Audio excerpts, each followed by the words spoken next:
गरुड़ पुराण के अनुसार क्या होता है मौत के बाद। मृत्यु को लेकर हर किसी के मन में सवाल होते हैं और सदियों से इंसानों ने इनके जवाब ढूंढने की कोशिश की। कई धर्म और विश्वास बने और लोग सब में कहीं ना कहीं मृत्यु के बाद आत्मा के होने का जिक्र करते हैं और स्वर्ग नर्क की बातें होती है। जब भी हमारा कोई दोस्त या घर का कोई सदस्य मरता है तो हम अक्सर ये सोचते हैं कि अभी वो कहाँ गए होंगे, या ऐसे ही बैठे बैठे कभी याद आती है तो हम सोचते हैं क्या वो अभी भी हमारे आसपास हैं, हमें सुन रहे हैं, या फिर दूर आसमान में तारा बन चुके हैं, या कहीं है ही नहीं और मृत्यु के बाद सब खत्म हो जाता है। इन सभी सवालों के जवाब विस्तार से लिखे हुए हैं गरुड़ पुराण में। गरुड़ पुराण हिंदू धर्म के 18 प्राचीन महाकाव्यों में से एक है। ये वैष्णवी साहित्य का एक भाग है और भगवान विष्णु और गरुड़ के बीच मनुष्य जीवन के अर्थ को लेकर वार्तालाप के रूप में लिखा हुआ है। गरुड़ पुराण में मृत्यु के बाद जीवन, अंतिम क्रियाक्रम और पुनर्जन्म जैसी बातों पर विस्तार से चर्चा है। इसलिए हिंदू धर्म में इंसान की मृत्यु के बाद आखिरी क्रियाकर्मों के समय इसका उच्चारण किया जाता है। हमने आपके लिए गरुड़ पुराण से खासकर इन्हीं सवालों के जवाब ढूंढे हैं और इस वीडियो में बताने जा रहे हैं। आप इसे ठीक से समझने के लिए अंत तक जरूर देखिए और सब्सक्राइब करना ना भूलें, क्योंकि हम ऐसे जीवन से जुड़े रहस्यों पर वीडियोस बनाते रहते हैं। तो चलिए फिर शुरू करते हैं। मृत्यु के बाद क्या होता है। मृत्यु के ठीक पहले, मृत्यु के दौरान और मृत्यु के बाद क्या होता है, ये गरुड़ पुराण में अच्छे से समझाया गया है। जब एकदम से कोई इंसान की मृत्यु होती है तो हमारा रिश्ता एकदम से टूट जाता है और अक्सर ये कामना करते हैं कि क्या उनसे फिर कभी मिलना होगा या बात हो पाएगी। असल में मृत्यु एक बहुत ही इंटरेस्टिंग प्रक्रिया है और कुछ भागों में ये पूरी होती है, जो कि इस प्रकार है। नंबर 1, अर्थ सोल चक्रों से डिस्कनेक्शन। मौत से लगभग 4-5 घंटे पहले इंसान के पैरों के नीचे स्थित अर्थ सोल चक्र अलग हो जाते हैं, जिसका मतलब है धरती की सतह से संबंध टूट जाता है। इंसान की मृत्यु से कुछ घंटे पहले उसके पैर ठंडे पड़ जाते हैं। जब मृत्यु का सही समय आता है तो कहा जाता है कि मृत्यु देवता यम आते हैं और आपकी आत्मा को लेकर चले जाते हैं। नंबर 2, एस्ट्रल कोड टूट जाता है। जब मृत्यु होती है तो एस्ट्रल कोड टूट जाता है, जो कि एक तरह से शरीर और आत्मा के बीच का कनेक्शन है।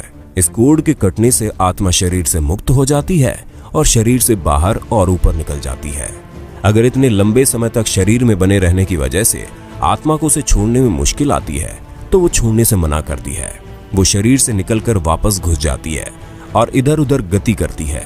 हमें ये मरने के बाद चेहरे, हाथ या पैरों के मामूली हिलने से पता चलता है। जैसे हमारे लिए किसी की मृत्यु को स्वीकार करना मुश्किल होता है, वैसे ही आत्मा भी शरीर की मृत्यु को मानने से इनकार कर देती है और तब भी जिंदा रहने का एहसास रहता है। लेकिन एस्ट्रल कोड टूटने से ये शरीर से अलग हो चुकी होती है और वो वहां नहीं रह सकती। उसे शरीर से निकलकर ऊपर की तरफ जाना ही होता है, क्योंकि कोई चुंबकीय बल होता है जो उसे ऊपर की तरफ खींचता है। नंबर 3, भौतिक शरीर का अंत। इस चरण में आत्मा को उस कमरे में मौजूद लोगों के विचार एक शोर की तरह सुनाई देते हैं, वो चाहे उसके घर वाले हों या कोई भी। आत्मा उन सब से बात करने की कोशिश करती है और चिल्ला चिल्ला कर कहती है कि मैं भी मरा नहीं हूं, लेकिन उसे कोई नहीं सुन सकता। धीरे धीरे आत्मा को एहसास होता है कि वो शरीर मर चुका है और वापसी का कोई तरीका नहीं है। इस चरण में आत्मा लगभग 12 फीट या कहो कि छत की ऊंचाई पर तैर रही होती है और आसपास हो रहा सब कुछ सुनती और देखती है। नंबर 4, शरीर से छुटकारा। जब अंतिम क्रियाक्रम हो जाता है तो आत्मा मान लेती है कि उसका इस धरती पर रहने का माध्यम खत्म हो चुका है और वह शरीर जो उसने इतने सालों तक अपना रखा था अब पंच तत्वों में लीन हो चुका है। आत्मा तब एकदम आजादी महसूस करती है और शरीर में रहते समय जो भी सीमाएं और रुकावटें थी वो अब खत्म हो चुकी हैं और आत्मा बस सोचने से ही कहीं भी आ जा सकती है। 7 दिन तक आत्मा अपने शरीर के साथ रहते समय की पसंद की जगहों पर घूमती रहती है, जैसे कि उसका सबसे पसंदीदा कैफे, बगीचे में सुबह की सैर, ऑफिस वगैरह। अगर आत्मा धन दौलत से बहुत लगाव महसूस करती है तो वो तिजोरी के पास भी रहेगी। अगर बच्चों से बहुत लगाव हो तो बच्चों के पास रहेगी और उन्हें प्यार करेगी। 7 दिन बाद आत्मा अपने परिवार और धरती को अलविदा कहती है, इस धरती से दूर होने लगती है और दूसरी दुनिया में प्रवेश करती है। नंबर 5, सुरंग। कहते हैं कि एक बड़ी सी सुरंग होती है जो आत्मा को एस्ट्रल प्लेन तक पहुंचने से पहले पार करनी होती है और इसलिए कहा जाता है कि मृत्यु के बाद के 12 दिन बहुत महत्वपूर्ण होते हैं। हमें सारे अंतिम संस्कार और रीति रिवाज ठीक से करने होते हैं और प्रार्थना करनी होती है। हमें आत्मा से क्षमा याचना मांगनी पड़ती है ताकि वो अपने साथ कोई भी नकारात्मक भाव जैसे कि दुख, क्रोध या नफरत अपने साथ न ले जाए। कम से कम उसके परिवार और नजदीकी रिश्तेदारों को यही करना चाहिए। ये सारे रीति रिवाज, प्रार्थनाएं, सकारात्मक ऊर्जा आत्मा के लिए भोजन का काम करती है और उसे आगे की यात्रा में मदद करती है। उस सुरंग के अंत में बहुत तेज रोशनी होती है जो ये दर्शाती है कि वो एस्ट्रल वर्ल्ड में प्रवेश कर रही है। लेकिन अगर उसके घर वाले रीति रिवाज और प्रार्थना नहीं करते तो आत्मा सुरंग को पार नहीं कर पाती और फिर यही धरती पर फंस जाती है। वो ना तो एस्ट्रल प्लेन तक पहुंच पाती है और ना ही धरती पर कोई शरीर में होती है, इसलिए धरती पर ही भटकती रहती है। इसलिए किसी की मृत्यु के बाद भी उसके परिवार को अपनी जिम्मेदारी अच्छे से निभानी चाहिए और उसकी आत्मा को अंतिम यात्रा में मदद करनी चाहिए। नंबर 6, पूर्वजों से मिलाप। मृत्यु के बाद 11वें और 12वें दिन हिंदू सभ्यता में लोग होम, प्रार्थनाएं और रीति रिवाज करवाते हैं, जिससे आत्मा अपने पूर्वजों, नजदीकी दोस्तों, रिश्तेदारों और मार्गदर्शकों से मिलती है। पहले से मृत पूर्वज उसका ऊपरी दुनिया में स्वागत करते हैं और गले लगाते हैं, जैसे हम धरती पर अपने दोस्तों और परिवार को बहुत समय बाद मिलने पर लगाते हैं। उसके बाद आत्मा अपने मार्गदर्शकों के साथ धरती पर पूरी की हुई जिंदगी को महान कार्मिक बोर्ड की मदद से गहनता से परखा जाता है। यहीं पर एक दिव्य प्रकाश की उपस्थिति में पूरा जीवन देखा जाता है। नंबर 7, जीवन का सार। यहाँ पर कोई जज नहीं होता और ना ही कोई भगवान। आत्मा खुद ही अपनी जिंदगी की समीक्षा करती है, जैसे पूरी जिंदगी वो दूसरों को जज करती थी। आत्मा अपने साथ हुए बुरे के लिए क्रोधित होती है और बदला लेने की इच्छा रखती है। किसी का जो बुरा किया है उसके लिए पछताती है और उसके लिए खुद ही सजा मांगती है। जैसे कि आत्मा शरीर से और अपने मैं से नहीं जुड़ी होती, इसलिए आखिरी फैसला उसके अगले जीवन का आधार बनता है और इसी आधार पर आत्मा ही अगले जीवन के लिए रूपरेखा तैयार करती है, जिसे ब्लूप्रिंट कहते हैं।